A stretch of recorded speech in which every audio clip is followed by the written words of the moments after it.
In the Cavalry beta, one faction very clearly stands to benefit more than any others, and obviously that is Bretonnia. Today I'm going to be up against my patron Achilles here. We were going Lizardmen versus Bretonnia, and right off the bat, let's just say it, these are not meta builds. I mean, I took a Beast Prophetess on a Pegasus here. So yeah, but I do have 6 heavy cavalry units. We've got 2 Knights of the Realm, 2 Questing Knights, and 2 Knights Errant. So the idea here, Knights Errant are to clear skinks. If I need to fight anything big in sustained combat, I've got the Questing Knights, and then the Knights of the Realm are just to provide sort of generalist shock and a bit of extra anti-large. Supporting them with 4 halberds. We've got 4 archers as well. A couple of them are poison. The men-at-arms with shields up front. I actually do like the men-at-arms with shields in this matchup to help soak some of that skink fire. 1 true meat shield mob. Got some skinks in Vanguard here, some Chameleon Stalkers over on the far side. A couple of Temple Guard, very clearly good in this matchup. Croc Gar are going to be leading the way on Cold One.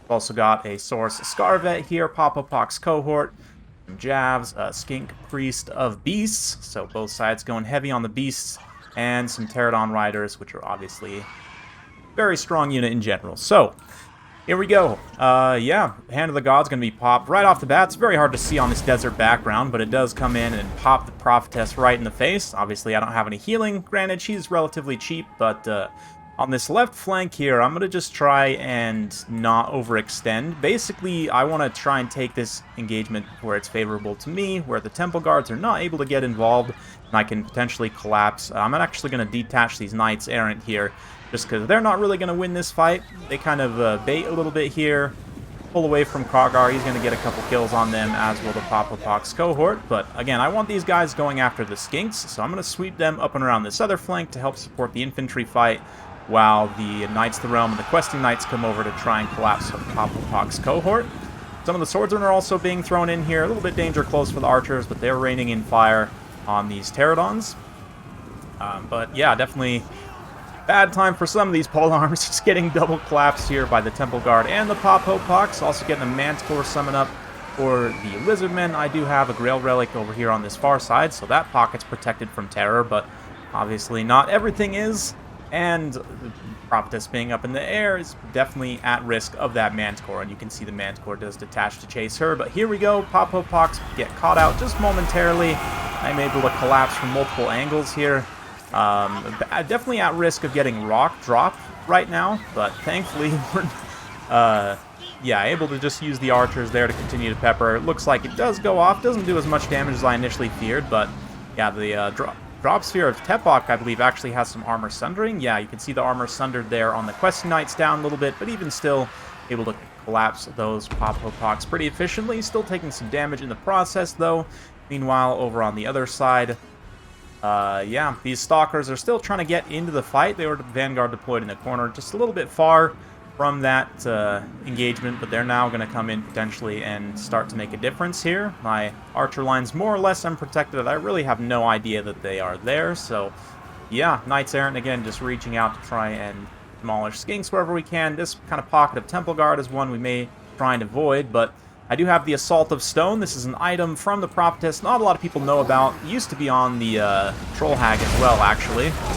Basically drops a bunch of Trebuchet rocks from the sky, more or less. Going to do some really good damage to the Temple Guard there. And the Prophetess gets sniped immediately by Hand of the Gods. You might have even missed it there out of shot. But yeah, Hand of the Gods just comes in and blows her up. So I'm down a Lord immediately, or Lady rather. And at the same time, these Stalkers are going to come in and collapse. And the shock damage and fear and everything. I mean, Krogar causing fear on its Cold One, I believe. Do the Pterodons cause fear as well? Yes, they do. So Peasants just going to run for the hills, and most of them are actually going to shatter, which is not great, definitely. I just lost all my archers basically in about 5 seconds, so that's not good at all. But thankfully, still have quite a bit of cavalry left. Knights of the Realm, Questing Knights, all fairly healthy still. Defense of the Fleur-de-Lis with the Silver Shield. It does mean they have a better missile block chance. Not that there's really a lot with missiles left here, besides these Pterodons trying to chew a little bit more, but another Manticore summon being pulled up. Kind of taking the rest of the battlefield. Yeah, just some men-at-arms basically getting cleaned up by skinks. But we'll keep it on the Cav, as that's obviously going to be the important point for me. The Questing Knights in particular, good sustained combat stats, 40, 37. Immune to psychology means they're not going to be subject to fear or terror. Manticore rear charge. And in sustained combat, Krokgar, pretty decent. Only 44 melee defense, though, is not incredible. And, I mean, 40 melee attack of the Questing Knights in a surround, they should be able to get some consistent damage in. We'll kind of keep the health bars up so you guys can see. Not to mention the halberds being here to support is pretty critical. We do manage to come back and break the Chameleon Stalkers as well. They just kind of get run down by the Knights Errant, which is, again, kind of the role of the Knights Errant here, just to take out skink numbers. And these are looking pretty solid. I mean, the Lizardmen still have some healthy characters here. The Manticore Summon coming in at potential terrors. The Saurus Scarvet actually hasn't done a lot. Whistle's Wild Form on him. I'd have to look at his splash attack profile. You might actually be overkilling. If he only has like 4 splash attack targets, I mean, I think that might be overkilling some of the Bretonnian Knights a little bit. I actually don't know. I'd have to look at the math and see whether that makes sense. But in general, not. I think one thing, you know, Achilles is a patron, obviously, patron practice session. We were talking about, even though the builds aren't super serious, we may be the most competitive. You know, you can still learn things, certainly. And it's more about getting the reps in, getting practice, live practice, and also learning a bit in the process. Here, you know, I think I actually really liked his build for the most part. The biggest thing is in this late game situation, I think not having been able to chase the polearms off and some of these other units off. Like I get this one archer unit back, even though all the rest shattered. What it means is in the late game here, I can fight Krokgar with support. It's not just my cavalry. Because if it was just the Questing Knights, I'm not 100% positive, but with the halberds, absolutely, they're going to be super cost-effective, just getting extra little chip damage in here on both Krokgar and the Scarvet, since they're both, you know, on the cold ones. So we'll talk a little bit more about the builds after the fact, but yeah, it's going to be victory for Bretonnia. The Cav definitely proving better. I mean, they didn't really get challenged by, like, you know, Red Crest necessarily directly here. But still, fun battle. Definitely, the Prophetess had a rough time of it. Only got 400 value on that rock drop. I mean, it was okay on the Assault of Stone. But and the rest of the army did pay for itself, so that's good, I guess. Men-at-Arms with polearms did really, really decent, even though the peasants got blown up. Still managed to get their value on the Pterodons beforehand. 1,482 value, 225 kills under the turns of the Fleur-de-Lis. Again, that silver shield, I didn't face necessarily traditional chameleons this time, but just in general, I mean, all Lizardmen monsters have javelins, you know, like, there's just a lot of incidental small arms missile fire anytime you're fighting the Lizardmen, so the extra missile block chance, plus the extra damage on the charge, just helps the defenders be able to fill that cleanup role that much better in this matchup. And then, you know, Knights of the Realm helping to contribute against the Apopox cohort, Pterodon Riders when they came down as well. Questing Knights generally pretty cost-effective also. So yeah, I mean, the Knights all did what they needed to and mostly paid for themselves, which is what I would like to see in the Cavalry beta, definitely.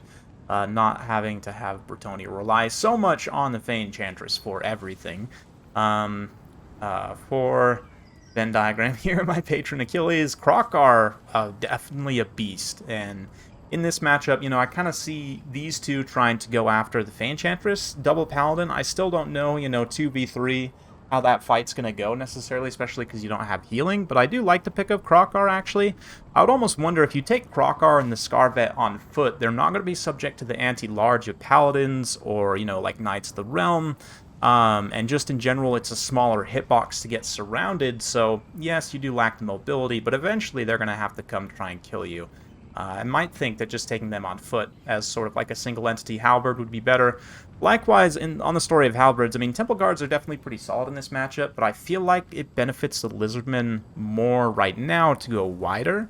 So one thing we had talked about is to cut the Temple Guards for Saurus Spear. I'd also probably cut the Popo Pox for a Saurus Spear, and then maybe grab a few Clever Girls to chase units off.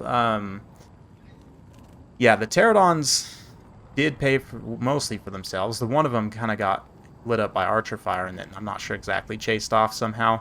But yeah, it's an interesting one. You know, I do think you just need a little bit more numbers here, and didn't have any, you know, terror monstrous presence besides the Manticores, and just in pretty much all matchups now, the Ark of Sotek is going to be pretty strong, and in particular against Bretonnia, for a few reasons. I mean, it is vulnerable to the Devil Paladins, must be said, but it's relatively cheap as far as monsters go, and if it gets surrounded by Cav, I mean, just hanging on to the Snake Drop here, this damage over time vortex, it's going to do significant damage to Cav if they try and blob up around the Ark of Sotek.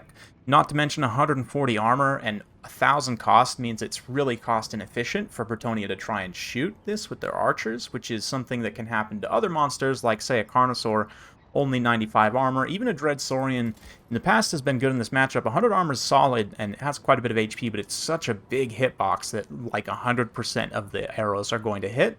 That's just, you know, physics. So, yeah, Ark of Sotek, you can maybe find a way to squeeze that in here, possibly by cutting Krokar and the other mount are both 300 each. So, I mean, that's like 2/3 of the way, just about, to get an Ark of Sotek.